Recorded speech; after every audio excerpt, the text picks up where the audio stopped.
هل تساءلت يوما لماذا صورة بسيطة، مصافحة أو لحظة عفوية قادرة على إشعال الإنترنت وفتح أبواب نقاشات سياسية واجتماعية لم يكن أحد يتوقعها؟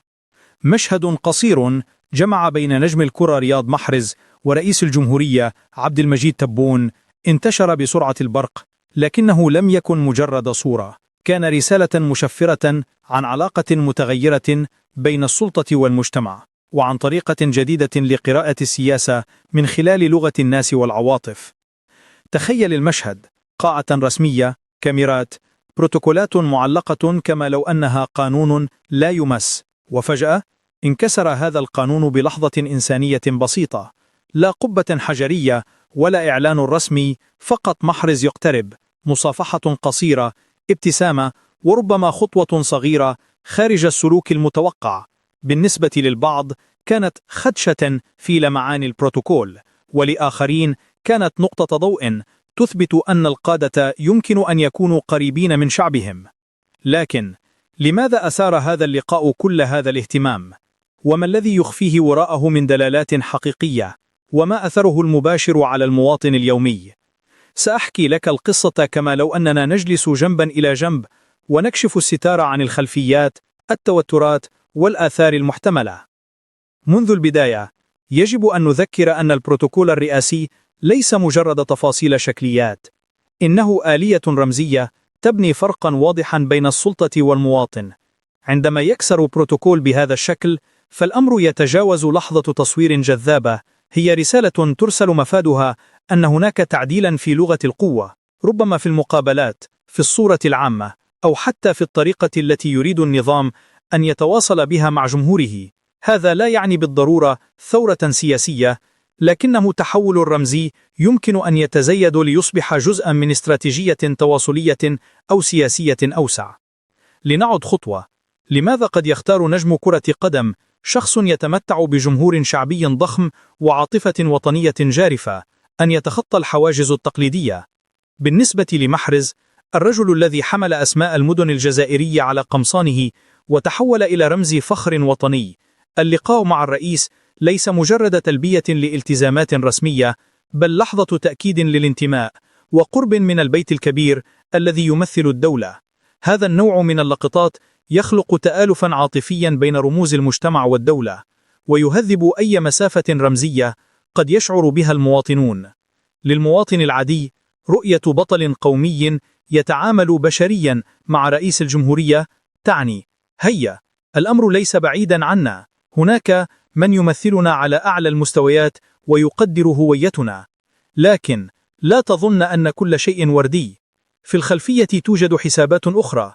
السياسة اليوم ليست فقط فيما يقال علانية، بل فيما تبنى من انطباعات. صورة واحدة يمكن أن تستخدم لتعزيز شرعية، لتلطيف صورة، أو حتى لتخفيف غضب اجتماعي متراكم. عندما يرى المواطن أن الرئيس قابل نجما محبوبا، قد يشعر بتقارب تلقائي، أو على الأقل يتراجع قليلا عن نقده الحاد لحكومة أو سياسة معينة.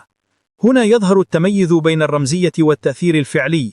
مصافحة لا تغير سياسة اقتصادية أو مستوى الخدمات، لكن قد تلطف الجو الاجتماعي لحظة، وهذا وحده له قيمة عملية في إدارة الرأي العام. دعنا نغوص قليلا في مشهد ما بعد الصورة. شبكات التواصل تشتعل، الحسابات الرسمية تعيد نشر اللقطات، والتعليقات تتبين بين السخرية، الإعجاب، والتحليل السياسي. في هذه المرحلة تبدأ ورشة بناء السرد. هل هذه خطوة لتمثيل قرب حقيقي أم مناورة لتجميل أداء؟ من هنا يدخل خبراء الاتصال والسياسة لصياعة الرسالة المناسبة. سيتم اختيار لقطات جديدة، تصريحات قصيرة للجهات المعنية، وربما تنظيم لقاءات مشابهة تظهر تكرارا للقرب، لكي يتحول من حادث عابر إلى نمط متكرر يقرأ كاستراتيجية تواصلية أو سياسية أوسع. في الكواليس قد تكون هناك مخاوف فعلية. أفراد البروتوكول والمتدربين على الآداب الرسمية يشعرون بأن قواعد اللعبة تتغير، لمجرد أن المشهد بدا وديا للعيان، إلا أن صانعي القرار عليهم تقييم أثره على المدى الطويل. هل سيؤدي إلى تجاهل الإجراءات الأمنية هل سيخلق سابقة يتوقع المواطنون تكرارها مع جميع رموزهم المفضلة؟ إدارة هذه اللحظات تتطلب توازنا دقيقا بين العفوية والضبط. والآن لننسحب قليلا نحو السؤال الذي لا يمل المواطن من طرحه: وماذا يعني هذا لي كمواطن؟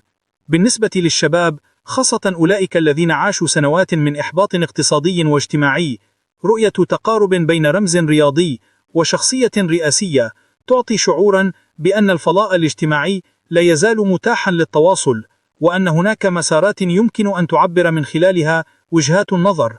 بالنسبة للعمال والطبقات الوسطى التي تعاني من ضغوط يومية، الصورة قد تعمل كعامل نفسي مؤقت، تذكير بأن الهوية الوطنية ليست محصورة بالسياسات، وأن الفخر الشعبي لا يزال حيا. أما بالنسبة لرجال الأعمال أو الفئات الرسمية، فالمشهد يقرأ كإشارة أن الاستقرار الرمزي ما زال ملقاة عليه اهتمام، وأن أي تنافر كبير مع الشارع قد يحتاج إلى معالجات أسرع. ولنكمل هنا، يبدأ النقد الاجتماعي في تتبع الحدث بدقة. أساسا، هل ستكون هذه اللقطة خطوة نحو تقارب حقيقي أم مناورة تجميلية لتلطيف صورة ما؟ هنا يبدأ التفاصيل والظهور. اللقطة التي جمعت بين تبون ومحرز قد تظهر وجها إنسانيا للقادة، وهذا يؤثر مباشرة على التفاعل الاجتماعي مع المؤسسات الرسمية. لكن طريقة تقطيع اللقطة وسرد الحدث بعدها هو الذي سيحدد الآثار الفعلية. الجمهور اليوم لا يكتفي بالمشاهدة فقط، هو يحلل ويسأل، وهذا يضيف بعدا آخر للعبة السياسية. فالمرتقب لا يكون مجرد التكرار، بل أن يتم رأي المختصين في طريقة نقل الصورة إلى الواقع. ماذا تقول في وسط العالم المحتدم بين المطالبة بنتائج ملموسة والاكتفاء بالأعراض الرمزية؟ اقرأ الأثر على الناحية التعبيرية، فمن هنا يبدأ النقاش الاجتماعي الحقيقي والضغط على الحكومة لتطبيق سياسات تمس حياة المواطن اليومية. هذه اللقطة ليست مجرد صورة، إنها رسالة تتضمن تحديات فطنية تطرح بين الاستثمار في الرمزية وتحويلها إلى فعل حقيقي. وفي ذلك يكمن القسم الحقيقي للحكاية. هل كانت هذه اللقطة فقط لقطة تعبيرية، أم أنها بداية لتحول حقيقي يلزم العملية الاجتماعية بأسرها؟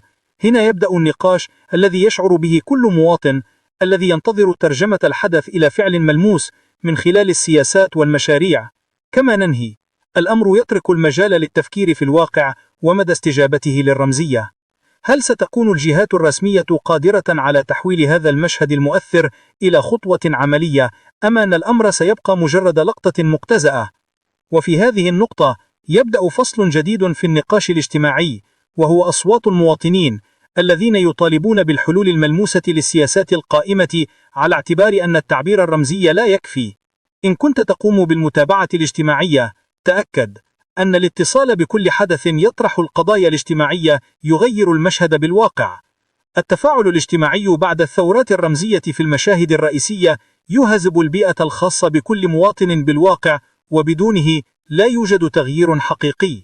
في النهاية يبقى السؤال الحاسم: كيف سيكون التغيير الحقيقي للبيئة الاجتماعية بعد كل موعاة رمزية؟ وهل سيتم الاستجابة للمطالب الاجتماعية، أم أن التركيز يبقى على الجوانب الرمزية فقط؟ وهنا اختلاف التعليق بين البداية والنهاية، وبداية فصل جديد من الحوار بين الشعب ومن يمثله. وهكذا، هل آذاب الحدث الرمزي الجليد الذي كان يحجب قضايا المواطنين، أم أنه فقط لقطة تعبيرية تشير إلى مجرد شعاري بلا تطبيق فعلي؟ والنقطة الحاسمة هي كيف سيحدث التغيير الحقيقي للبيئة الاجتماعية بناء على الحدث الرمزي الذي طرح تحدياته وما يتغير بعده.